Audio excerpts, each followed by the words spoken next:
সম্মানিত মা বোনেরা, পৃথিবীতে আপনার স্বামী অনেক মহিলা কল দিয়ে বলে আপনি খালি মেয়েদের কথা বলেন, পুরুষের বিরুদ্ধে বলতে পারেন না। মেয়েদের কথা কেন বলি জানেন? সবচাইতে বেশি ভালোবাসেন নবীজি এই পৃথিবীতে তিনটা জিনিসকে, তার এক নাম্বারে নারী, স্ত্রী। আপনারা মায়ের জাত, স্ত্রীর জাত, এই জন্য আপনাদেরকে আমিও বেশি ভালোবাসি। কিন্তু আমি দেখতে পাচ্ছি কোরআন আর হাদিসের চোখ লাগিয়ে অধিকাংশ মেয়েরা জাহান্নামে যাচ্ছে। আমি বাঁচাতে চাই আপনাদেরকে। এ পৃথিবীতে আপনার স্বামী যত খারাপ হোক, আপনি তো এইটাই বলতে চান হামজা ভাই স্বামীদের বিরুদ্ধে ওয়াজ করতে পারেন না, আমি ওয়াজ কি করব? এদেশে আজ পর্যন্ত নারী নির্যাতনের মামলা আছে, পুরুষ নির্যাতনের কোনো মামলা নেই। আমরা যে কোন যন্ত্রণায় আছি এটা বোঝাতেও পারি না। অন্তত ডক্টর ইউনূসকে আমরা আহ্বান জানাবো, খুব তাড়াতাড়ি পুরুষ নির্যাতনের একটা আইন বানান। শুধু আমি একা না, এখানে যত স্বামী বসে আছে অধিকাংশ মানসিক যন্ত্রণায়, মানসিক রোগী হয়ে যাচ্ছে স্ত্রীর ব্যবহারের কারণে।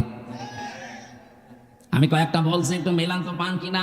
এটা তিরমিজি শরীফের হাদিস। আল্লাহর নবী বলেন নেককার মহিলা দুনিয়াতে তো ওইটাকে বলা হয় যেটা 5 ওয়াক্ত নামাজ পড়ে, রমজানের রোজা রাখে আর কালো বোরকা পরে ঘুরে না। তিরমিজি শরীফের ভেতরে 4টা গুণ দেওয়া আছে। আপনি দেখবেন আপনার স্ত্রীর ভেতরে, আপনার মেয়ের ভেতরে, আপনার ভাবির ভেতরে 4টা পাওয়া যায় কিনা। যদি পাওয়া যায় তার জন্য জান্নাতের 8টা দরজা খোলা থাকবে। আর যদি 4টার একটাও পাওয়া না যায়, জান্নাত না জাহান্নামের 7টা দরজা খোলা থাকবে।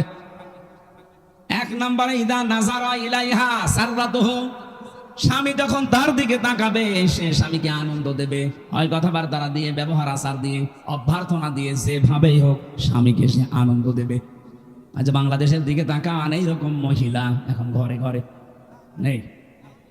এটা তো গ্রাম অঞ্চলে জন্য বুঝতেছেন না, এখানে এখন ভালো মানুষ আছে। শহরের অবস্থা আরো খারাপ। স্বামী যখন বাইরে থেকে আসবে, ওর চেহারার দিকে তাকালে অর্ধেক ক্লান্তি দূর হয়ে যাওয়ার কথা না, আরো ক্লান্তি বেড়ে যায়। সম্মানিত মা বলেন, এটা হাসির খোরাকি না, এটা দুনিয়ার কাজও না, এটা আখিরাতের কাজ। আপনার স্বামীর আনন্দ নিয়ে, স্বামীর ভালোবাসা নিয়ে আপনার জান্নাত আল্লাহ তৈরি করবে। যখনই আসবে আপনি মনে করবেন দুনিয়ায় সব চাইতে বড় মেহমান আমার বাড়িতে এসেছে। নবীজির স্ত্রী উম্মে সালমা, না উম্মে মাইমুনা, হযরতে মাইমুনা রাদিয়াল্লাহু তাআলা আনহা, তিনি একবার সাজগোজ করে বাড়িঘর পরিষ্কার করে বিছানা পাতি চাদর বিছিয়ে তিনি অপেক্ষায় আছেন। এলাকার মেয়েরা এসে বলে, মাইমুনা কে আসবে আজকে এত সাজগোজ? হযরতে মাইমুনা বলেছেন, হে আমার এলাকার মানুষেরা, হে মহিলারা, এ পৃথিবীর সর্বশ্রেষ্ঠ মেহমান আমার স্বামী মুহাম্মদুর রাসূলুল্লাহ আজকে বাড়িতে আসতেছে। বলেন তো তাদের কাছে সবচাইতে বড় মেহমান ছিল তার স্বামী। আর এখন যদি ঘর বাড়ি একটু পরিষ্কার করে, বিছানায় চাদর নতুনটা বিছায়, এলাকার মেয়ে লোক যদি জিজ্ঞাসা করে কি গো আজকে এত সাজগোজ, এমনকি স্বামীও যদি তাকে বলে কি গো আজকে এত বেশি সাজগোজ, কে আসবে? ও বলবে জানো না, লোক আসবে। তার মানে আপনি ওর কাছে লোকই না। কি আপনি কি ওর কাছে? কিছুই না। ওর বিয়ায় আসবে বলে এত সাজগোজ করে বসে আছে, আপনি জিজ্ঞাসা করলেও বলবে আজকে জানো না লোক আসবে। আমি কি লোক না? সম্মানিত মা বোনেরা, আপনার এই কাজটা পরিবারে হচ্ছে না। স্বামীকে এই সম্মান জানান না, সম্মান রাখেন না স্বামীর। এই কারণে আজ হাজারো স্বামী পরকীয়া প্রেম করে। দেখলেন এখানে ওই রোগের রোগী আছে, হাজারো মেয়ে লোক বসে আসে দেখলাম। সম্মানিত মা বোনেরা, আপনার কারণে আজ স্বামী পরকীয়া প্রেম করছে। দোষ শুধু স্বামীর একা না, আপনারও আছে। ও যেখানে লাইন করেছে তার ভেতরে কি আলাদা জিনিসপত্র আছে? আপনাকে আল্লাহ যা দিয়েছে তার ভেতরে তো তাই আছে। আপনার কাছ থেকে রেসপন্স পায় না, সে আগ্রহ আবেদন পায় না, এই জন্য ও ছুটে যাচ্ছে মমতাজের কাছে। আরো জোরে বলে ঠিক, হ্যাঁ, আর কানে যাক, সাজতে চাই না। কেউ যদি স্বামীকে আকৃষ্ট করার জন্য আয়নার সামনে বসে বসে সাজগোজ করে, ও যতক্ষণ সাজবে নফল নামাজের সওয়াব পাবে। বলে নামাজই পড়ে না, কিসের নফল নামাজ? দ্বিতীয় নম্বরে পেয়েছি ওয়াইদা গাবা আনহা হাফিজাতুহু, স্বামী যখন বাইরে যাবে তখন নিজের ইজ্জত আবরু সম্ভ্রম, স্বামীর সন্তান এবং স্বামীর সম্পদগুলো ওই মহিলা হেফাজত করবে না। এটাও পাওয়া যাচ্ছে না আজ। স্বামী বাইরে গেলে অধিকাংশ মহিলা দিন পায়, মনে হচ্ছে যে একেবারে জান্নাত পেয়ে গেছে। কোন জায়গার কোন পুরাতন বন্ধু ডাক দিয়ে নিয়ে এসে উনি একেবারে আল্লাহর রাস্তায় বুঝে গেছে। সম্মানিত মা বোনেরা, সবার ভেতরে হয়তো নেই, কিন্তু 100টার 50টা পরিবার এরকম চলছে। স্বামী বাইরে গেলে স্বামীর ইজ্জত আবরুম, আপনার সতীত্ব, স্বামীর সম্পদ, স্বামীর সন্তানকে পর্যন্ত দেখে শুনে রাখবেন, হেফাজতে রাখবেন, এটা আপনার দায়িত্ব। তাহলে জান্নাতের দরজাগুলো খুলবে। 3 নম্বরে বিশ্বনবী জানিয়েছেন, এইটাই আমার আসল পয়েন্ট। এই এদিকে তাকান। অতুইনু আলা দীনি যাওজাতিহা। 3 নম্বরে ওই মহিলা জান্নাতি, যেই মহিলা তার স্বামীকে দ্বীনের পথে চলার জন্য সাহায্য করে, সময় দেয় এবং স্বামীকে উৎসাহ দেয়। দ্বীনের জন্য, মানবতার জন্য স্বামী কাজ করে। এই যে সেলিম রেজা সাহেব, মানে একটা রাজনৈতিক ব্যক্তিত্ব, মানবতার সেবা করার জন্য বাড়ি থেকে যখন বের হয়। অধ্যাপক শাহিন সাহেব মানবতার সেবার জন্য দিন প্রসারে দিন কায়েমে বাড়ি থেকে বের হয়। যতক্ষণ বাইরে থাকে স্বামীর জন্য আশায় থাকবে, আর স্বামীকে বাহবা দেবে, উৎসাহ যোগাবে। যদি সংসারে অভাবও হয়, স্বামীকে উল্টাপাল্টা কিছু শোনাবে না। যতক্ষণ পর্যন্ত আপনি স্বামীর সাহায্যে থাকবেন, হ্যাঁ, দেখবেন যে মানবতার কাজ করে কিনা, ইসলামের কাজ করে কিনা। যতক্ষণ বাইরে আছে আপনি যদি সাহায্য করেন, সহযোগিতা করেন, যদি তাকে উৎসাহ যোগান, জান্নাতের 8টা দরজায় মনে করবেন আপনার জন্য খোলা আছে। 4 নাম্বারটা, এটা আর একটু কঠিন। নবীজি বলেন, স্বামী যেটা পছন্দ করে ওটা যদি জায়েজ হয়, জীবন থাকতে তোমাকে মেনে নেওয়া লাগবে। সিরাজগঞ্জের মা বোনের, আমি নিজে একজন স্বামী, আমি আমার ইমান থেকে বলছি, যত স্বামী এখানে বসে আছে, প্রত্যেকটা স্বামী আমরা চাই বিয়ের পরে যেন আমাদের মা বাবা আমাদের সাথে থাকে। এটা চান না? 100টা পরিবারের 98টা মহিলা এটা চায় না। সে দিনদার মহিলাও বলেন আর বেদিনদার বলেন, বদ্দিন মহিলা, দিনদার মহিলা, সবার এখন এই আচরণ না। আমি তোমার মা বাবার সাথে থাকতে পারবো না। কোরআন শরীফ আমার সামনে, আমি হাত দিয়ে বলছি, আমি স্বামী হিসাবে দাবি করছি, যদি সত্যি আমার মন আমার স্ত্রী 100 ভাগ পেতে চাই, ও যেন ওর মা বাবার সাথে যা করে আমার মা বাবার সাথে ওরকম করা লাগবে। কথা বলছেন, নাই তো জীবন আপনি আমার মন পাবেন না। সংসার করার জন্য উপরে উপরে হয়তো ভালোবাসা দেখাতে পারে, কিন্তু ভেতরে আমার ঝুলি পুড়ে ছাই হয়ে যাবে। সম্মানিত মা বোনের, এই ভুলটা জীবনও করবেন না। স্বামীর মা বাবা, স্বামীর বোন আর ভাই, এদের সাথে যত ভালো আচরণ করতে পারবেন, আপনি স্বামীর কাছ থেকে তত ভালোবাসা মহাব্বত বেশি পাবেন। আর স্বামীকে নিজের আয়ত্তে রাখার জন্য এর চাইতে বড় ঔষধ আর নেই। আজ হাজারো পরিবারে আমরা দেখতে পাচ্ছি, অধিকাংশ পরিবারে স্বামী বাধ্য হয় মা বাবাকে আলাদা করে দিতে, এমনকি বাড়ি থেকে বের করে দিচ্ছে। এই বৃদ্ধাশ্রমের ইতিহাস আসতেছে। কয়েকদিন আগে আমি নীলফামারীর কিশোরগঞ্জ গিয়েছিলাম, ওখানে দেখে একটা বৃদ্ধাশ্রম, আমার নিয়ে গেল দেখার জন্যে। এই লাইনে প্রায় 25 জন, এই লাইনে 25 জন মা আর বাবা বসে আছে। তাদের চোখের দিকে তাকালে আমার মনে হচ্ছে প্রত্যেকটা মা বাবা সন্তানের জন্য বড় দোয়া করছে, অথচ তাদের তো ছেলে মেয়ে আছে আমার মতো।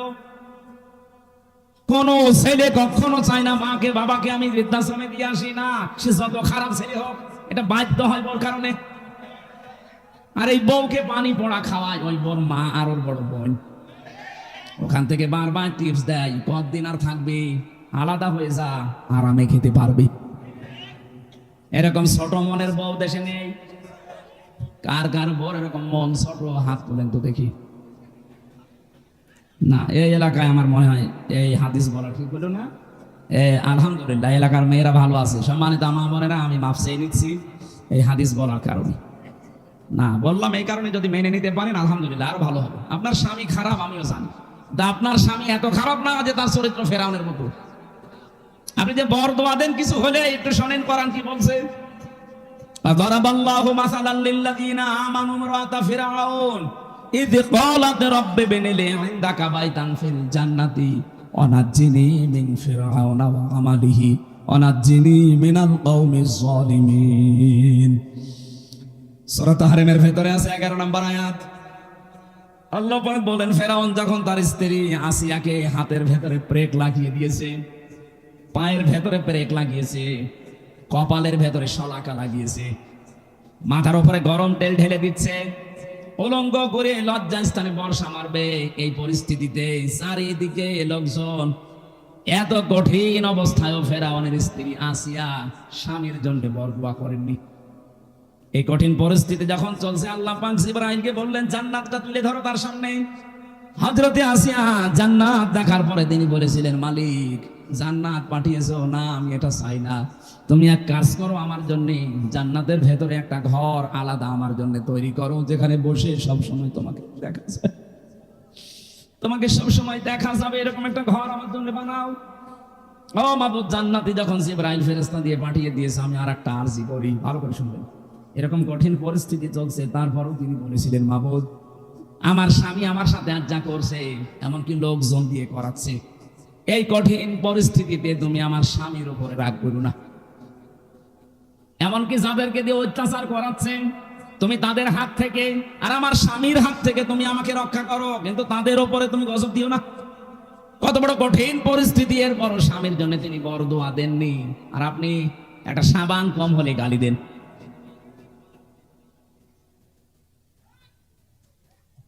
থাক, তার মানে এই এলাকায় এরকম স্বামী আছে, আমরা এখন টের পাচ্ছি না। মা বোনেরা, শুধু নামাজ পড়ে রোজা রেখে কালো বোরকা পরে আপনি জান্নাত যেতে পারবেন না। ফেরাউনের মতো স্বামী তো আপনার কপালে জোটেনি, কোন কারণে আপনি উল্টাপাল্টা খোঁটা দেন? আমি আজকে হাদিস একটা লিখেছিলাম, বিশ্ব নবী জানিয়েছেন 6 প্রকার নারীকে আল্লাহ বিনা হিসাবে বিচারও করবে না, জাহান্নামে দিয়ে দেবে। এটা তিরমিজি শরীফের হাদিস। 1 নম্বরে, যে মেয়েরা মাথার চুল খোলা রেখে বাড়ির বাইরে যায়, এরকম মহিলা দেশে নেই। দিন আরো বাড়তেছে, দিন যত যাচ্ছে এরকম মহিলা বাড়তেছে। এদের আদর্শ নাকি এই ফারুকের স্ত্রী তিশা। ফারুকের স্ত্রী তিশা চেনেন না? এর চুল কোনো সময় ঢাকা থাকে। এদেরকে নাকি আদর্শ বানিয়েছে মেয়েরা। 2 নম্বরে নবীজি বলেন, যারা স্বামীকে অসম্মান করে, সম্মান দিতে চায় না। একটা স্বামীর যে মর্যাদা কত বেশি স্ত্রীর কাছে, নবীজি জানিয়েছেন, কোন স্বামী যদি স্ত্রীর কাছ থেকে সম্মান না পায়, আর স্ত্রী যদি জানতো যে আমার স্বামীর মর্যাদা কতটুকু, এটা হাদিস। বিশ্বনবী জানিয়েছেন, পৃথিবীতে আল্লাহ বাদে সেজদা জায়েজ নেই, কিন্তু এটা যদি জায়েজ থাকতো তাহলে আমি মেয়েদের কানের কাছে মুখ নিয়ে বলতাম, আর যাই করো স্বামীকে সেজদা করো। যেহেতু সেজদা জায়েজ নেই, এই জন্য বলি নাই। কত বড় কথা, স্বামীকে সেজদা পর্যন্ত দেওয়ার কথা বলছিলেন নবীজি, যেহেতু জায়েজ নেই এই জন্য বলেন নাই। আর রিজালু কাওয়ামুনা আলান নিসা, পুরুষেরা হবে অভিভাবক, গাইডলাইন দাতা, মেয়েরা থাকবে তাদের আজ্ঞাবহ। কিন্তু আজ আমরা দেখতে পাচ্ছি, আমরা পুরুষ মানুষ যারা, আমরা এখন জোগাইলে আর বউগুলো রাজমিস্ত্রি, ওরা এখন করে চলতেছে। 3 নম্বরে বেশি, স্বামীকে বাদ দিয়ে যারা দেবরের সাথে হাসি তামাশা করে, এই এলাকায় শুনবে সাবধান, জাহান্নামী হওয়ার জন্য এটাই যথেষ্ট। স্বামী বাদ দিয়ে যারা দেবরের সাথে হাসি তামাশা করেন, নবীজি বলেন, সাহাবী প্রশ্ন করলেন, হে রাসূল, দেবর সম্পর্কে আপনি কি বলেন? নবীজি বললেন, এ তো একটা মৃত্যু সমান, দেবরকে মরণের মতো ভয় করা লাগবে। আর বলেন, না এটা আমার ছোট ভাই, কয়েকদিন পরে দেখছে আল্লাহর রাস্তায় ওর সাথে চলে গেছে। এখানে যে পর্দা করা ফরজ, অনেকে মানতেও চায় না, বিশ্বাসও অনেকের আয় না। ও মনে হচ্ছে কত সহজে চলতেছে, অথচ কবিরা গুনাহ হচ্ছে। 4 নম্বরে পেয়েছি, অপবিত্র থেকে পবিত্র হওয়ার খবর রাখে না। 3 দিন 5 দিন 7 দিন 10 দিন না, ওর যে 15 দিন চলে যাচ্ছে খবরই নেই। সম্মানিত মেয়েরা, পুরুষ মানুষ না বুঝলেও আপনি বুঝেছেন, অপবিত্র শরীর থেকে পবিত্র হওয়ার জন্য যখনই হবে খুব তাড়াতাড়ি চেষ্টা চালাবেন। এরপরে বেশি যারা মিথ্যা কথা বলে আর গীবত করে আর কসম দেয়, এই 3টা সবচাইতে বেশি। এই যে মিথ্যা কথা বলা, গীবত করা আর কসম দেওয়া, এর কথা ওর কাছে তালাতালি করে লাগিয়ে দেওয়া, এটা মেয়েদের ভেতরে দেশে নেই। আরো জোরে বলেন। সম্মানিত মা বোনেরা, কারো ভেতরে যদি এই দোষটা থাকে, সে যেন এই মুহূর্তে তাওবা করে ফিরে আসে। এই যে তালাতালি করা, এর কথা ওর কাছে লাগানো, ওর কথা ওর কাছে লাগিয়ে মানুষের সম্পর্কে ফাটল ধরায়, নষ্ট করে দেয়। এটা যদি এলাকায় চালু থাকে, তাহলে এই এলাকার মানুষের দোয়া কবুল করা আল্লাহ বন্ধ করে দেবে। সে যত বড় হুজুর দিয়ে দোয়া করান। মুসা নবীর জামানায় একবার বৃষ্টি বন্ধ ছিল, চাটিয়াল ময়দানে উম্মতদেরকে নিয়ে তিনি নামাজ আদায় করে দোয়া করলেন, রব্বুল আলামিন বৃষ্টি তো বন্ধ করে দিয়েছো, বৃষ্টি বন্ধ করে দিলে দুনিয়ার কোনো ক্ষমতা নেই বৃষ্টি নাজিল করা, আছে না? قل أرأيتم إن أصبح ماؤكم غورا فمن يأتيكم بماء معين। আল্লাহ পাক বলেন, নবী ওদেরকে বলেন তো, পানির লেয়ার যদি আমি কমিয়ে দেই, নিচে নামিয়ে দেই, ওদের কোন বাবা আছে পানির লেয়ার উপরে তুলে দেবে? কেউ পারবে না। বৃষ্টি দেওয়ার মালিক আমি আল্লাযী জাআলা লাকুমুল আরদা ফিরাশাও ওয়া আনজালা মিনাস সামাই মাআ। জমিনকে যিনি বানিয়েছেন বিছানার মতো, আর আকাশ থেকে যিনি পানি নাযিল করেন, এ দায়িত্ব কার? মুসা নবী বলছিলেন রব্বুল আলামিন, আকাশের পানি যেহেতু বন্ধ হয়ে গেছে, আমার তো কষ্ট হচ্ছে, কিন্তু এইগুলো তো আমার উম্মত, কিন্তু তোমার তো বান্দা, তোমার বান্দার জন্য তোমার মায়া লাগে না? আল্লাহ বলেন মায়া লাগে, তাহলে বৃষ্টি দাও না। না, এ কথা শোনা যাবে না। মায়া লাগে কিন্তু আমি বৃষ্টি দেব না। হযরতে মুসা নাছর বান্দা ছিলেন, কারণ আল্লাহ তার সাথে কথা বলতেন কালিমুল্লাহ। আল্লাহ মাঝে মাঝে বলতেন, মুসা আমি তোমাকে আমার নিজের জন্য বানিয়েছি। যে তুমি যখন বারবার নাছর বান্দা বলো না বৃষ্টি দেওয়া লাগবে দেওয়া লাগবে, আমি কিন্তু বিরক্ত হয়ে গেছি, কেন বৃষ্টি দেবো? আমি দেবো না। মুসা নবী বলে, আল্লাহ এগুলো আমার উম্মত, আমার মায়া লাগছে, কতদিন হয়ে গেল, তাড়াতাড়ি বৃষ্টি দাও। আল্লাহ পাক বলেন, হ্যাঁ আমি বৃষ্টি দিতে পারি, কিন্তু তুমি যাদেরকে নিয়ে দোয়া করছো এর ভেতরে একজন নামিমা তালাতালি করা মহিলা আছে। এই মহিলা যতক্ষণ বের হয়ে না যাবে, তুমি মুসা নবী হওয়ার পরও তোমাদের দোয়া আমি ফেরত দিয়ে দেবো, কবুল করবো না। হযরতে মুসা ইবনে রাগান্বিত রবি ছিলেন, রাগ হলে তার টুপি দিয়ে চুল খাড়া হয়ে বেরিয়ে যেত। ডাক দিয়ে বলে, মাবুদ তুমি শুধু ওই মহিলার নাম বলো, দেখো কি করি। না, আমি নিজেই মানুষের নাম ধরতে নিষেধ করি, আর এখন আমি নিজে নাম ধরবা, তুমি অপমান করবা তারে। হযরত মুসা বলে, আল্লাহ আমি তো আর জানি না মানুষের মনের খবর, আমি কি করে জানবো বলেন। আল্লাহ পাক একটা বুদ্ধি দিলেন, কাজ করো, চাটিয়াল ময়দানে গিয়ে উম্মতদেরকে তওবা করাও, ওরা যদি খাস নিয়তে তওবা করতে পারে, আমি আল্লাহ ওদেরকে মাফ করে বৃষ্টি দিতে পারি। মুসা নবী এসে ডাক দিলেন, আমার উম্মতেরা, এখানে একজন মহিলা আছে তালাতালি করা, মানুষের কথা লাগিয়ে বেড়ায়, কিন্তু কে আছে এটা আমি জানি না, তবে আছে। সে যতক্ষণ এখানে থাকবে কারো দোয়া কবুল হবে না, দয়া করে সে যেন বেরিয়ে যায়। অথবা আমি এখন তাওবা করছি, আমার সাথে সবাই যেন মিলে তাওবা করে। তিনি তাওবা পড়ালেন। তাওবা মানে আমাদের মতো যে আস্তাগফিরুল্লাহ রাব্বি মিন কুল্লি যামবিন না। আমরা তো একটা বাক্য পেয়েছি, চামড়ার মুখ পেয়েছি, অহরহ বলতে থাকছি, কিন্তু তাওবা আর ইস্তেগফার এক জিনিস না।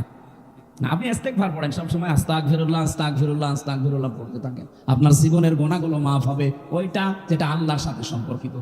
কথা বুঝতেছেন না? আপনি বলছেন তাওবা আর ইস্তেগফার এক জিনিস না, দুইটার অক্ষরও এক না। তাওবার ভেতরে যেই কয়টা অক্ষর আছে, এই ইস্তেগফারের ভেতরে ওই অক্ষরগুলো নেই। কথা বলেন তো? তাহলে আমরা সব সময় যদি ইস্তেগফার করি, যেমন আস্তাগফিরুল্লাহ, এটা করলে গুনাহ মাফ হবে। কোন গুনাহ? এটা ক্লাস চলছে, কোন গুনাহ মাফ হবে? আল্লাহর সাথে যেগুলো সম্পর্কিত। আপনি নামাজ পড়েননি, হয়তো আল্লাহ মাফ করে দিলে দিতে পারে, না শাস্তি দিলেও দিতে পারে। রোজা রাখেননি, এটা আল্লাহর সাথে সম্পর্কিত। হজ ফরজ ছিল, হজ করেননি, এটা আল্লাহর সাথে সম্পর্কিত। কিন্তু বান্দার সাথে যেটা সম্পর্কিত, ওইটা আপনার আস্তাগফিরুল্লাহ মাফ হবে না। কথা বলেন না? ওটা যদি তাওবা করেন মাফ হবে, কিন্তু তাওবার নিয়ম হচ্ছে অপরাধ যার কাছে স্বীকার করবেন তার কাছে। এই 15.5 বছরে আপনি যার যার ক্ষতি করেছেন, কাউকে মিথ্যা মামলা দিয়ে, মিথ্যা সাক্ষী দিয়ে জীবনটা নষ্ট করে দিয়েছেন। কথা বলেন। এটা আমারই 3 বছর নষ্ট করে দিলেন। আমার বাবার প্রায় 30 থেকে 32 লাখ টাকা আপনি নিয়েছেন এই 3 বছরে। কত মানুষকে গুম করেছেন, খুন করেছেন, আয়না ঘরে রেখেছেন। আয়না ঘরের ভেতরে কিছু মানুষকে আমি তো নিয়েছিলাম 10 দিন, দেখেছি এত বড় বড় নখ হয়ে গেছে মানুষের, চুল দাড়ি গোপ মনে হচ্ছে জঙ্গল থেকে বেরিয়ে আসতেছে। আমরা যখন রিমান্ড শেষ করে নিচে নিয়ে যেত, রাতের বেলা দেখতাম এই নখ, এত বড় বড় নখ দিয়ে দেওয়ালের সাথে খুশিয়ে খুশিয়ে লিখেছে যে ভাই এই নাম্বারটা একটু বাইরে জানাবে যে আমি বেশি আছি। 2 দিন 5 দিন না, 2 বছর 5 বছর 8 বছর 10 বছর 14 বছরের মানুষ আমি পেয়েছি। অডিটের পাচ্ছেন? মুফতি ফখরুল ইসলাম আমার সাথে ছিল। উনি এসে আমারে বলতো, হামজা ভাই আপনার সাথে কি করেছে আমি জানি না, তবে আমার এই পায়ের ভেতর দিয়ে এভাবে হাত ধরে দিয়েছে, এভাবে হাত দিয়ে সামনে যে লোহার ব্যারিকেড দেওয়া, ওর সাথে হাত হ্যান্ডকাপ দিয়ে লাগিয়ে দিয়েছে। আরে ভাই এভাবে 2 মিনিট 5 মিনিট 1 ঘন্টা লাগলে তো মাথা ব্যথা হয়ে যায়। বছরের পর বছর মাত্র 1.5 থেকে 2 মিনিট সময় দিত টয়লেট করার জন্য। সকালে কয়েকটা পচা ছোলা দিয়ে যেত, দুপুরে 1 বাটি খাবার দিয়েছে, মনে আছে কেউ মাখিয়ে রেখে গেছে, পারলে খান না পারলে ফেলে দেন। এভাবে 8 বছর 10 বছর 14 বছর আমি পেয়েছিলাম মানুষকে। যখনই ওই দেওয়ালের ওইটা পড়তাম যে ভাই যদি বাইরে যেতে পারেন এই নাম্বারটা একটু জানাবেন যে আমি বেশি আছি। আপনি এই কাজ করলেন আর এখন বলছেন আস্তাগফিরুল্লাহ। আপনি কি আল্লাহর কাছে দোষ করেছেন? দোষ করেছেন হামজার কাছে। এই কথা বলেন না কেন? এই জন্য তাওবা যদি কেউ করতে চান, মুসানবী তাওবা পড়াচ্ছে, আর আমরা বিভিন্ন দরবারে গেলে আজকে তাওবা পড়ি আস্তাগফিরুল্লাহ। আরে ভাই, আস্তাগফিরুল্লাহ পড়তে কেন? আপনি পড়েছেন আল্লাহর কাছে দোষ করলে পড়েন। আপনি তো দোষ করেছেন 15.5 বছরের বান্দার কাছে। আপনার কারণে এই মানুষগুলো, হাজারো মানুষ ব্যবসা করতে পারে না, গাছতলায় বাসতলায় ধানের খেতে সময় কাটিয়ে যায়, কথা বলেন না কেন? আর আপনি এখন আস্তাগফিরুল্লাহ পড়বেন। তার ছেলেটা গুম করে রেখেছেন, তার মেয়েটাকে আপনি ঠিক মতো পড়াশোনা করতে দেননি, আর পড়াশোনা জায়গা মতো উঠতে দেননি, বৈষম্যের শিকার বানিয়ে রেখেছেন, এমনকি জেলখানায় পর্যন্ত অত্যাচার করেছেন আপনি। আলেমদেরকে আপনি এত কষ্ট দিয়েছেন জেলখানার ভেতরে, আমি নিজে তো সাক্ষী। সরকারি মোবাইল সবাই 7 দিন পর একদিন পায়, অথচ আলেমদেরকে দেওয়া হতো না। এমনকি যোগাযোগ বিচ্ছিন্ন করে 24 ঘন্টা ফাঁসির কন্টেম ছেলে তালাবদ্ধ করে রাখে। কারোর সাথে দেখা সাক্ষাৎ নেই, বাড়ি কি অবস্থা কেউ জানবে না। কেন আপনি এমন করলেন? আমি কি করেছিলাম? কয়েকদিন আগে আমার মামলা সব খারিজ হয়ে গেছে, আদালত কর্তৃক প্রমাণিত যে আমি নির্দোষ, আমার কোনো দোষ নেই। তাহলে নির্দোষ মানুষকে আপনি এই কষ্ট দিলেন। আমি চাই যদি আপনি মাপ পেতে চান, শুধু আস্তাগফিরুল্লাহ জীবনও হবে না, আগে আমার ক্ষতিপূরণ দেন, আমার 30-32 লাখ টাকা ফেরত দেন, 3 বছর আমার মতো জেলখানায় থাকেন যোগাযোগ বিচ্ছিন্ন হয়ে। আর পাহারাদার পাঠাতেন, একটা মুসলমান পাঠাতে পারেন না, পাঠাতে সব মালায়ন, দেবদোলা, সুব্রত বালা, আশিক কুমার, কি নাম দেখেছেন? ওর কাছে কি আলেম সালেম আছে? যা করেছেন জীবন আস্তাগফিরুল্লাহ মাফ হবে না। 15.5 বছরে যার কাছে যে অপরাধ করেছেন, আগে তার কাছে যে ক্ষমা চাবেন এবং তার ক্ষতিপূরণ দেওয়া লাগবে আপনাকে। এলাকায় যত সালেম ছিল, যে সালেম গুলো পালিয়েছে তো পালিয়েছে, যদি আসে কোনোদিন তালিকা করে রাখবেন, মোড়ে মোড়ে টাঙিয়ে দেবেন, কোন সালেম যেন কিয়ামতের আগে দেশে আসতে না পারে।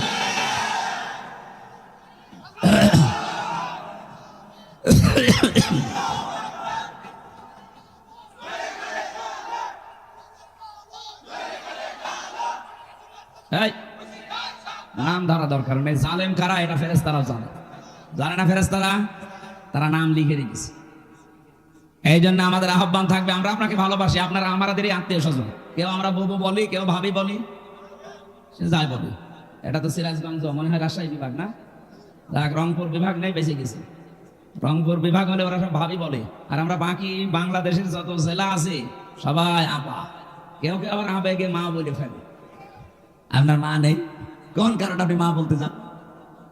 নিজের বাবা বাদ দিয়ে অন্য কাউকে যদি কেউ বাবা ডাকে, তার বলেন শ্বশুর। আরে শ্বশুরকে বাবা বলা যায় না, কারণ সে হাফ বাবা, সে যা আপনাকে দিয়েছে ওইটা না দিলে আপনি দুনিয়ায় কত জেনা করতেন আপনি জানেন।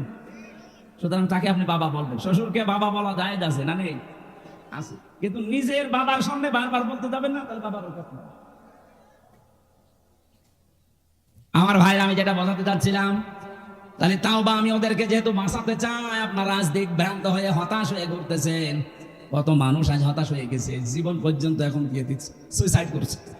মাত্র 3 মাসে অনেককে দেখলাম, অনেক জালেম এবং জালিমদের দোসররা হতাশা, নিরাশা, অস্থির হয়ে জীবনের উপরে শেষে আর ভরসা রাখতে পারছে না, সুইসাইড করছে। অথচ এইরকম জীবনই তো আমাদেরকে আপনারা দিয়েছিলেন, 15 বছর আমরা কাটালাম। কথা বলেন না কেন? আমরা তো সুইসাইড করিনি। আপনারা 3 মাসে হতাশ হয়ে গেছেন, এটা এমনি হয়নি। আল্লাহ বলেন আমি নিজে তাদেরকে হতাশ বানিয়েছি। এটা সূরা আনআম 44 নম্বর আয়াতে আছে। হাত্তা ইযা ফারিহু বিমা উতু, তাদেরকে দানকৃত ক্ষমতা পাওয়ার পরে যখন তারা আনন্দে মেতে থাকে, আখাযনাহুম বাগতাতান, হঠাৎ করে তাদেরকে আমি ধরলাম। এই যে 2024 সালের 5 অক্টোবর আল্লাহ যে ধরেছে, এটা কি ওয়াজ করা লাগবে? আর শুধু ছাত্র জনতা না, আল্লাহ নিজে তাদেরকে ধরেছেন। এই জন্য আখাযনা একালিক টান আছে, এটা ফাইল কর্তা আল্লাহ নিজে। বাগতাতান মানে আকস্মিক ভাবে, আল্লাহ যে আকস্মিক ভাবে তাদেরকে ধরেছে তার প্রমাণ ওরা দুপুরের খাবারও খেতে পারেনি, কত শখ করে রান্না করেছিল, ছেলেমেয়েরা দেখেছে। এই আয়াতের পরের শব্দ ফাইদাহুম মুবলিসুন, ওরা হতাশ এবং নিরাশ হয়ে গেছে। আল্লাহ তাই করেছে। ওদের চেহারার দিকে তাকান, কোটে তুললে দেখবেন চোরের মতো যাচ্ছে। আরে কোটে তো আমিও গেছি, বাঘের মতো গেছি, আমার মাথায় দড়ি বান্ধা ছিল, তাতে কি? কারণ আমি জানি আমার কোনো অপরাধ নেই। যে মামলা দিয়েছে জীবনে আনসারুল্লাহ কি আমি নামই শুনি, এই জন্য কোটে তুলেছে, আমি বাঘের মতো গেছি। আরো শয়তান 36,000 কোটি টাকা মেরেছে এই দরবেশ। কোটে যায় দেখবেন একেবারে মানুষ চোর, টাটকা চোর। মানুষ এখন ডিম মারতেছে, তাও ভালো ডিম না, পচা ডিম। অপমান এখনো কিছু হয়নি, শুরু হচ্ছে। দিন যত যাবে জালেমদের প্রতি আল্লাহ নিজে লানত দেবে। ওয়ালাহুম আযাবুম মুহিন, নিকৃষ্টতম শাস্তি ওদেরকে আল্লাহ দেবেই। সূরা আলে ইমরান এর বাস্তব প্রমাণ এই কালামানিক কলার পাতা পর্যন্ত শুনেছে, বিসি উড়ে গেছে, ওর সংসার করার কাজ শেষ, সংসার করবা, জনগণ বিসি উড়িয়ে দিয়েছে। এই জন্য জালেমদের অধপতন শুরু হয়েছে। এখনো যারা আশায় আছেন বুক বেঁধে না, আপা আসতেছে। কিসের আপা? এই পৃথিবীর ইতিহাস এইটা। কোন স্বৈরাচার যারা চলে গেছে জীবনে কোনোদিন ফিরে এসেছে এটার ইতিহাস নেই। 850 বছর আগে লক্ষণ সেন পালিয়েছিল, আর 850 বছর পরে উনি পালিয়েছে। একটা যোগসূত্র আছে, লক্ষণ সেন মুসলমান না হিন্দু? হিন্দু নয়, পালিয়ে যায়। আপনি মুসলমান, পালিয়ে গেলেন কোন কারণে? ওনার সাথে আপনার একটা সম্পর্ক আছে মনে হয়। আমি জেল থেকে বলছি, আমি মেজর ডালিম বলছি, আমার ফাঁসি চাই, বইগুলো নিয়ে আসেন, আমি দেখাবো ওনাদের যে ইতিহাস, জন্ম বংশ পরস্পরায়। আমার মনে হয় লক্ষণ সেনের বংশ হয়ে যেতে পারে। আমি ওইদিকে আর না যাই, কিন্তু আমার আফসোস লাগছে, একটা হাজি মানুষ আপনি। আজ এই 10-12 দিন দেখছি বাইরের দেশের বিভিন্ন মোড়লদেরকে সৎ কর্নার পাওয়ার জন্য বিভিন্ন কথা ছড়াচ্ছে, মিথ্যা কথা। কি যে আমি নির্বাচিত ছিলাম, আমাকে উৎখাত করা হয়েছে, এটা ডাহা মিথ্যা কথা। আপনি নির্বাচিত ছিলেন এ কথা শয়তানকে বলেন, শয়তান পর্যন্ত হাসবে। 15.5 বছরে নির্বাচন হয়েছে এই দেশে, এ দেশের ঘোড়াও বিশ্বাস করবে না। কারণ নির্বাচনের আগে 154 জন লটারি ঘোষণা হয়ে গেছে, নির্বাচিত হলেন কি করে? এরপরে দিনের ভোট আপনি রাতে করে ফেলেছেন। এই কথা বলেন না কেন? আমার সাথে এক ওসি ছিল জেলখানায়, ও আমারে বলছিল, হুজুর আপনি যে তাওবার ব্যাখ্যা বললেন, আমি একটা তাওবা করেছি, দেখেন তো আমার তাওবা হয়েছে কিনা। কিভাবে? সেই যে নির্বাচন গেল, আমি বাইরে ছিলাম, আমার দল বল নিয়ে, আমার যা আছে এসআই এবং কনস্টেবল, আরো কিছু আছে হেলমেট বাহিনী, আল্লাহর ওলি তারা, এদেরকে নিয়ে আমি রাত 12টার পর থেকে ভোট কাটা আরম্ভ করলাম। ফজর পর্যন্ত কাজ করে কমপ্লিট করে বাক্স পাঠিয়ে দিলাম জায়গা মতো। এরপরে ফজরের আজান দেওয়ার পরে গোসল করলাম, ওযু করে, যেহেতু ক্লান্ত, ফজরের জামাতে এখন আর যাওয়া যাবে না, নামাজ নিজেই পড়ে নিলাম, নিয়ে বললাম আস্তাগফিরুল্লাহ। হুজুর আমার এই তাওবা হয়েছে। না, আপনি তো আল্লাহর কাছে দোষ করেননি, আপনি দোষ করেছেন হামজার কাছে। একটা এমপি বানাতে 3.5 লাখ 4 লাখ হামজা লাগে, এ কথা বলেন না কেন? আপনি সবারটা নিজে নিয়ে নিলেন। কি আমরা কি ঘাস কাটছি? তাহলে কি তওবা করবো কি করে? হ্যাঁ, তওবার একটা পদ্ধতি আছে। যার যার ভোট আপনি নষ্ট করেছেন, কেটে নিয়েছেন, আগে তার কাছে যে মাপ চাবেন। এই 3.5 লাখ 4 লাখ মানুষের কাছে। কথা বলেন না কেন? কিন্তু ভয়ঙ্কর বিষয়, আপনি এই যে জেলে আমার সাথে কয় বছর আছেন, নুসরাত হত্যা মামলার অবশ্যই এই যে কয় বছর হয়ে গেল, 8 বছর জেল দিয়েছিল না রে, কয় বছর পরে শুনলাম বেরিয়ে গেছে, এই স্বাধীনতার আগে বের হয়েছে। এখন আপনার একটা ভয়ঙ্কর বিষয়, আপনি যতদিন জেলে আছেন এর ভেতরে অনেক হামজা মারা গেছে। কি অনেক মানুষ এই কয় বছরে দুনিয়া থেকে বিদায় নিয়েছে, এখন তাদের কাছে আপনি ক্ষমা চাবেন কি করে? অন্তত এখন জেল থেকে বের হয়ে নাই যারা বেশি আছে তাদের কাছে ক্ষমা চাইলেন, কিন্তু যারা বেশি নেই তাদের কাছে আপনি মাফ চাবেন কি করে? তার মানে আপনার তওবা হবে না। এই জন্য জালেমদের দোসর যারা, তাদের দুনিয়াও শেষ, আখিরাতও শেষ। কি করলেন আপনি? নিজের পায়ে নিজে কোড়াল মারলেন। মুসা নবী তাওবা করিয়েছিলেন এইরকম তাওবা, যে অপরাধ যার কাছে স্বীকার করে তার কাছে, সবাই সবার কাছে মাপ চায়, স্বীকার করে যে আপনার এই অধিকার আমি নষ্ট করেছি, আপনার এই দিন একটা গালি দিয়েছেন, আপনি মাফ করে দেন, আল্লাহর সাথে যা করেছেন আল্লাহকে বলেন। এই তাওবা করার পরে শুধু মুনাজাত করতে দেরি, সঙ্গে সঙ্গে আল্লাহ বৃষ্টি দিতে দেরি করেন। সুতরাং এখানে যদি কোনো মহিলা কোনো পুরুষ এই তালাতালি করার এই রোগে রুগী থাকেন, এক্ষুনি বেরিয়ে চলে যাবেন, নাই তো এই মাহফিল মাঠে মারা যাবে। দেখেন তো কোনটা উঠছে, ভাই যে দুজনটি চলে যাচ্ছে। যাক, তাড়াতাড়ি করা মানুষ লাগবে না, দেন বের করে দিন। 6 নম্বরে পেয়েছি ওই মহিলা জাহান্নামী যে অন্যের সুখে হিংসা করে। সিরাজ না জানে, আমার হোক অন্য কারো যেন না হয়, এত হিংসা ভেতরে যে আমার 20 তলা হোক, অন্যের যেন 1 তলা না হয়। একটা লোক চাষ করতে গিয়ে একটা পাথর পেয়েছিল, পাথরে যে ঘষা লাগে দৈত্য বের হয়ে আসে, ডাক দিয়ে বলে, মালিক কি চান? যা চাবেন তাই দেবো, কিন্তু দুঃখের বিষয় আপনাকে যা দেবো আপনার পাশে যে থাকবে তার ডবল হয়ে যাবে, বসে দরকার নেই। বাড়িতে যে স্ত্রীকে বলছে, শোনো এটা কুদরতি পাথর, এটাকে হেফাজত করে রাখবা, সাবধান, ঘষা যেন না লাগে, আমি মাঠের থেকে ঘুরে আসতেছি। স্ত্রী চিন্তা করছে, নিষেধ করে গেল, ঘষা যেন না লাগে, দেখি একটা ঘষা দিয়ে দিয়েছে, ঘষা, দৈত্য বের হয়ে বলছে, মালিক কি চাই আপনার? কি চাই মানে? দেখো না কুড়ি ঘরে আছে, আমার 1 তলা বাড়ি চাই। ও তো আর জানে না যে পাশের বাড়ি 2 তলা হয়ে যাবে। যে বলেছে 1 তলা বাড়ি চাই, ওটা তো ঠিকই আছে, পাশের বাড়ি সব 2 তলা। ও মাঠ থেকে বাড়ি এসে আর বাড়ি চিনতে পারে না, বহু কষ্ট করে বাড়িতে গিয়ে বসে, কি বসে পাথর কই, বসে ঘষা দিয়ে ফেলিস। তুমি তো ঘষা দিলে বাইরে এসে দেখো অবস্থা কি, কি হয়েছে? তোমার বাড়ি একতলা, পাশের বাড়ি সব দুইতলা, পাথর আবার নিয়ে আসো। পাথর ঘষা দিয়ে দৈত্য এসেছে, মালিক কি চাই? কি চাই মানে বোঝো না, আমার 100 কানা করে দিবে। আমার যদি 100 কানা হয়, আশপাশে সবাই কি হিংসা মানুষের ভেতরে গো। না, আর সব সময় এই দোয়া করেন, আল্লাহ আমাকে যা দিচ্ছেন দিচ্ছেন, ওখানে যা দিচ্ছে ওরা দেন, কিন্তু আমারও দেন। এই মন তৈরি করা অত সহজ না। এই মন তৈরি করতে হলে নিয়মিত নামাজি হওয়া লাগবে। ইন্নাল ইনসানা খুলিকা হালুআ ইযা মাসসাহু শাররু জাযুআ ওয়া ইযা মাসসাহুল খায়রু মানুআ ইল্লাল মুসাল্লিন। মানুষের কিছু গুণাগুণ আল্লাহ বর্ণনা করেছিলেন যে তারা অস্থির, তারা নিয়ামত পেলে কৃপণ হয়ে যায়, তারা দুঃখ যন্ত্রণা পেলে হতাশ হয়ে পড়ে। কিন্তু যারা মুসল্লি, তাদের ভেতরে এই গুণগুলো থাকবে না। আল্লাহ কোন মুসল্লির কথা বললেন? আল্লাযীনা হুম আলা সালাতিহিম দাঈমুন, যারা নিয়মিত। কোন মুসল্লি? আমরা আজকে থেকে জীবনে যাই করি নিয়মিত মুসল্লি হওয়ার চেষ্টা করব ইনশাআল্লাহ। দরুদ সালাম পাঠ করে আমাদের আজকের আলোচনার বিষয় হচ্ছে আমলনামা। কি বললাম? এটা নাম শুনতে যত ছোট মনে হচ্ছে, এটা কিন্তু অত ছোট জিনিস না। কিয়ামতে এইটার উপরে ভিত্তি করে আপনার বিচার হবে। মনে করেন একটা কিয়ামত কায়েম হয়ে গেছে, একেবারে সামনাসামনি আপনাকে আল্লাহ ডাক দিচ্ছে। আল্লাহ রাব্বুল আলামিন মনে করেন হামসাকে ডাক দিয়ে বলছে, এদিকে আসো, আমার সামনে দাঁড়াও। ফাম্মা মান উতিয়া কিতাবাহু বিয়ামিনিহি ফায়াকুলু হাউমুকরাউ কিতাবিয়া। যাকে আমি আল্লাহ ডান হাতে আমলনামাটা ধরিয়ে দেব, ওর জীবনী দেখার পর এই মানুষটা আমলনামা হাতে নিয়ে পড়তে থাকবে আনন্দে, আর মানুষকে বলতে থাকবে ইন্নী জানান্তু আন্নী মুলাকিন হিসাবিয়া, অবশ্যই আমি বিশ্বাস করতাম যে আমার হিসাব দেওয়া লাগবে।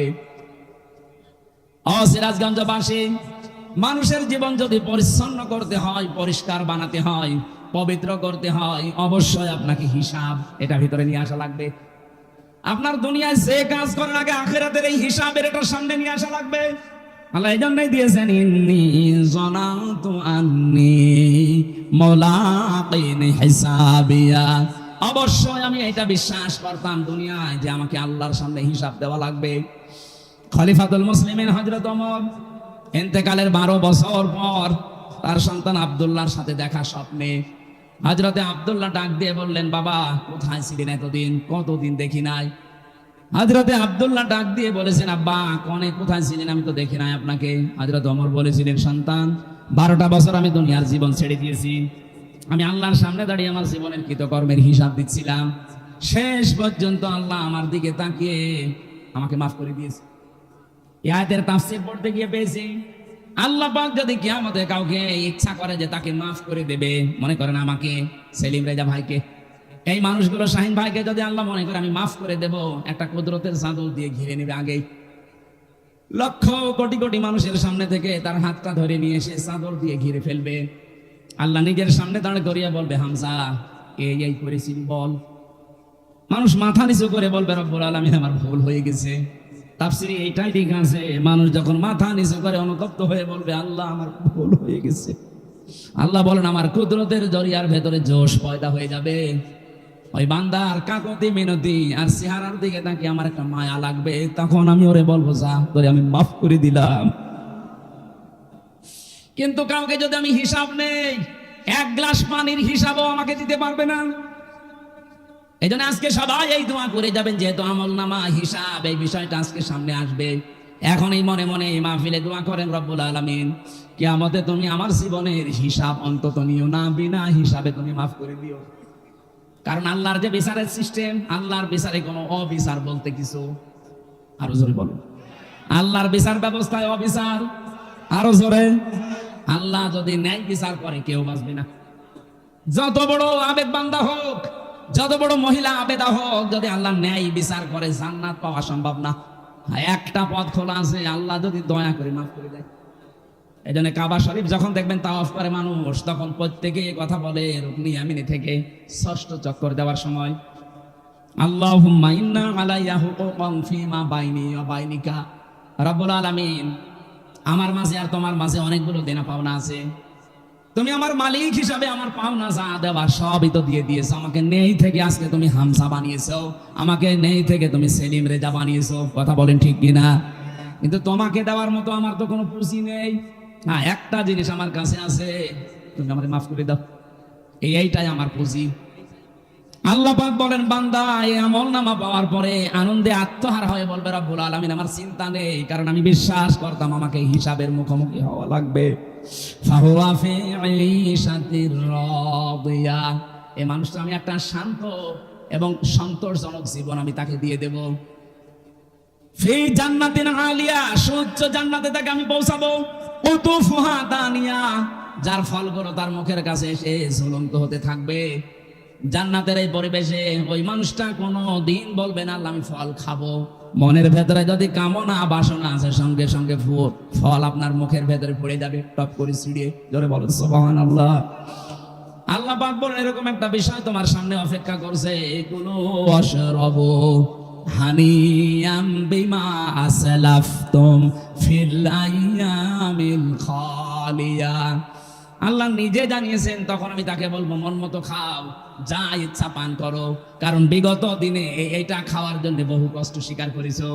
আজ আমাদের দুনিয়ায় যারা আমরা কষ্ট স্বীকার করছি আল্লাহর বিধানের উপরে চলতে গিয়ে, আল্লাহকে রাজি করার জন্য রাতের বেলা অনেকে তাহাজ্জুদ পড়েন, একটা লম্বা সেজদা দেবেন, দেখবেন একটা আলাদা আনন্দ আপনার ভেতরে আল্লাহ তৈরি করে দেবে। আজকে রাত থেকে আরম্ভ করবেন, যদি সময় পান, এই 1.5 মিনিট 2 মিনিট না, অন্তত 15-20 মিনিট, আধা ঘন্টা 1 ঘন্টা পড়ে থাকবেন সেজদায়। কারণ আল্লাহ পাক নিজের পা আপনার কপালের সামনে বিছিয়ে দিয়েছে, বান্দা এই জায়গায় সেজদাটা দিয়ে তোর কপালটা ঢাকা। আপনি যখন 2 মিনিট 5 মিনিট না ওয়াসজুদ ওয়াকতারিব সেজদা দিলে মানুষ আল্লাহর কাছাকাছি চলে যায়। আপনি যখন আধা ঘন্টা 45 মিনিট 1 ঘন্টা পড়ে আছেন, অবশ্যই আমার আল্লাহর কুদরতের জরিয়ার ভেতরে জোশ পয়দা হবে। আল্লাহ যেন মাঝে মাঝে আপনি শুনতে পাবেন না, কিন্তু অনুমান করতে পারবেন। আল্লাহ যেন আপনাকে ডাক দিয়ে বলবে, কি বান্দা কি হয়েছে বল দেখি। এইটাই জীবনের সফলতা।